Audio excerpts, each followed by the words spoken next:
Good morning, everybody. Or good evening, anyways. My name's Michael Long, and thank you for joining me. I appreciate it.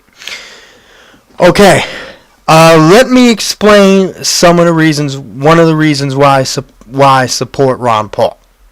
Okay, he's not into being in the affairs of other countries. And to put this in perspective, you got Michelle Bachmann over there, and she's going, oh, you know what? Let's go to Iran and get rid of their nuclear weapons and all their missiles, right? Because, oh my God, they impose a threat to us, right?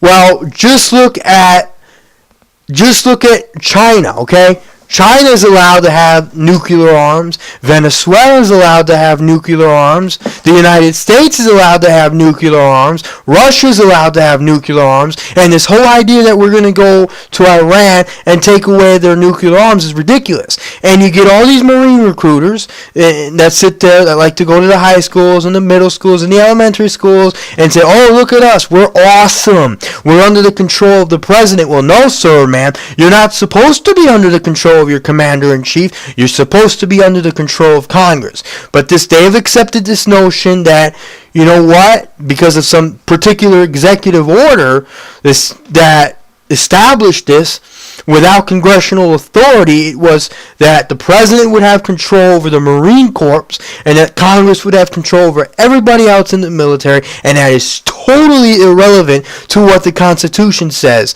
And Obama should understand that, and so should Michelle Bachmann. But you know what Michelle Bachmann's going to do if she gets in? She's going to be a corrupt official. She's not going to be like Ron Paul. She's going to be a corrupt official right to the very get-go. She's a globalist. She's a neocon. She was a tax litigator from the IRS, an agency that should be abolished by all standards. Now, how would we like it if we were invaded by a particular country, okay? Whether it be any country, Mexico, Iran, whatever. Okay, Mexico's got a lot of people that come here illegally, and we're in open arms about it. But then we've accepted this notion that we can be in the affairs of other countries, and you got Rick Santorum, Michelle Bachmann, Mitt Romney, Rick Perry, Herman Cain. They're all coming up here saying, look, we need to be in the affairs of other countries. We don't want to not spend on national defense, this and that and the other thing. And they call it national defense. This foreign policy that we got is ridiculous. Meanwhile, if Mexico's got 500,000 people coming here illegally, and half of which who pose a threat because they're cartel related, okay, we're not supposed to do anything about that? But then, besides, if we got to fight them, we got to fight them tooth and nail.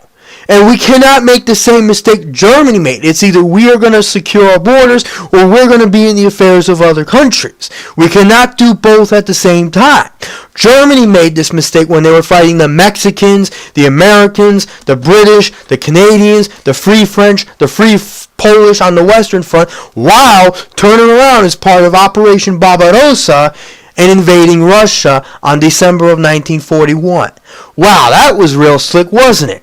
They divided their forces and they ended up losing the war in the end because of the simple fact that they divided their forces. They were stretched out too thin. They couldn't carry their supplies and reinforcements and adequate reinforcements to where they needed to go. It was ridiculous. And then we were able to join with the Free French and the Free Polish Air Force to continue bombing raids all over Germany. And the Free French were elements of the French military who chose to carry on the fight against the Germans after the surrender of France on June 22nd, 1940.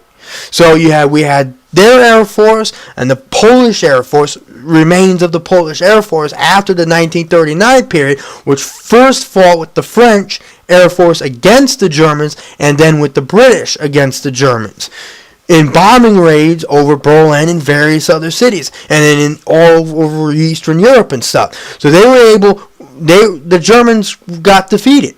So it's like we're following in their footsteps, because in what was it? It was after World War II when the globalists created the European Union. They have since regulated Europe and are coming to the point now where almost every European country, what little sovereignty they have left, where they are going to ultimately be defeated here.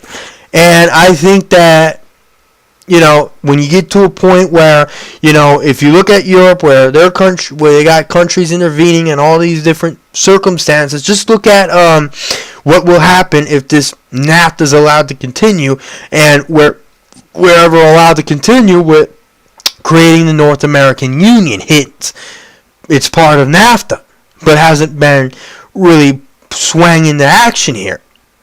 If we come up with and we come up with the North American Union, we're going to have Mexico and Canada telling us what to do. And we hate it when Mexico tells us what to do. Mexico tells us what to do, and we're like, screw you, get out of the way, Mexico. You're less than a dog. You're this, you're that. We don't want to hear it. And so, how do you think these other countries feel when we always have to constantly be militarily involved? A policy of peace is a lot better than having to send military forces and liaisons to all these different countries to then tell them what to do and overthrow their governments if they don't do as we say. We're bullies, and we need to understand that. It's ridiculous. And so under no circumstances do I, as an individual, under no circumstances would I want Michelle Bachmann to win. Under no circumstances would I want that. You know why? Because I don't want her to win. I want her to lose, and I hope she fails. Because she's a globalist, and she's a neocon, and she deserves to lose this election. In my opinion, she shouldn't win at all because she is a dirty little neocon. She's evil, and she's going to backstab you in the end. Ron Paul's a hell of a lot better than her. And he's a hell of a lot better than Rick Santorum and Tim Pawlenty, who dropped out already. And he's a hell of a lot better than Mitt Romney and Sarah Palin and Rick Perry. Okay? Ron Paul's a hell of a lot better than those guys. And I don't agree with him on all issues, but I'll tell you one thing. I think it's about time that we get someone in power that knows what he's doing and knows the confines of the U.S. Constitution. Now, I'm Michael Long, and thank you for joining me. I appreciate it.